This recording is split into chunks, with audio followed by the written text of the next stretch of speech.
एक मजेदार किस्सा झाला होता माझ्यासोबत ऑफिसमध्ये असताना. तो जस्ट एक शेअर करतो मी, जो मला आठवतो आहे. साधारणपणे मी नवा होतो त्यावेळी ऑफिसमध्ये आणि जस्ट मी एका प्रोजेक्टच्या WDवरती काम केलं होतं, प्लांटिंगवरती काम केलं होतं आणि मला साईट व्हिजिट करायची वेळ आली होती. मी पूर्वी साईट व्हिजिट कधी केल्या नव्हत्या, तर ऑफिसमध्येच राहून मी वर्किंग सर्व करायचो.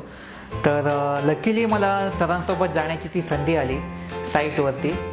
तर मी एक्सायटेड होतो साईटवरती आणि ते पण पुण्याला जायचं होतं. तर सकाळी 6 वाजता उठून म्हणजे आम्ही निघालो होतो सकाळी पुण्याकरता आणि आम्ही साधारणपणे 10 वाजता साईटवरती पोहोचलो होतो. तर त्यावेळी मी जस्ट असं कॅज्युअलवरती गेलो होतो आणि असं काही तितकं काय माहिती नव्हतं मला साईटवरती कसं राहायचं, काय आपला ड्रेस कोड असला पाहिजे वगैरे, काही मला ज्ञान नव्हतं त्यामधलं. त्यावेळी मी साईटवरती गेलो. तर साईटवरती आमची जेव्हा कार त्यांच्या कंपाऊंडमध्ये एंटर झाली, साईट सुरू झाली, बघायला छान वाटत होतं. आतमध्ये एंट्री घेण्याची जेव्हा मला वेळ आली त्यावेळी सिक्युरिटी गार्ड्सनी आम्हाला अडवलं.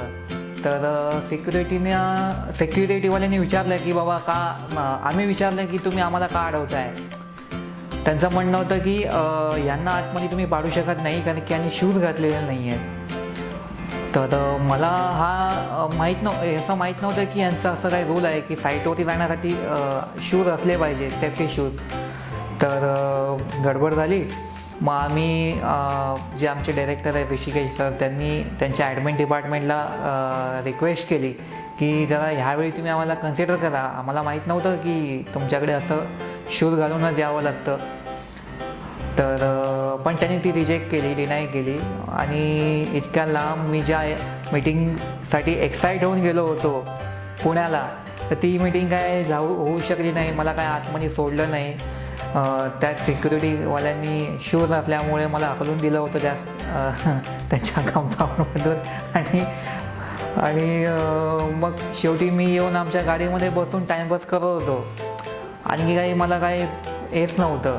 असं पण नव्हतं की आसपास काही दुकानं आहेत की मी जाऊन पटकन तिकडनं विकत घेऊन येऊ ना. त्या साईडला जाण्यासाठी धर कुठे ॲक्सेस होता का आणखी काही दुकानं वगैरे आसपास होती. तर पण अजून मला आठवतं की अरे यार, मी शूज घालून न गेल्यामुळे साईटवरून मला हकलून लावलं होतं. आणि 4 दिवसानंतर मग मी डिसाईड केलं की यस, आता यापुढे भले आपण साईटवर जाऊ किंवा ऑफिसला जाऊ, आपण नेहमी शूजमध्येच असू किंवा त्या ड्रेस कोडमध्ये असू ज्या ड्रेस कोडमध्ये ते लोक आपल्याला ॲक्सेप्ट करणार आहेत तिथे. That's it.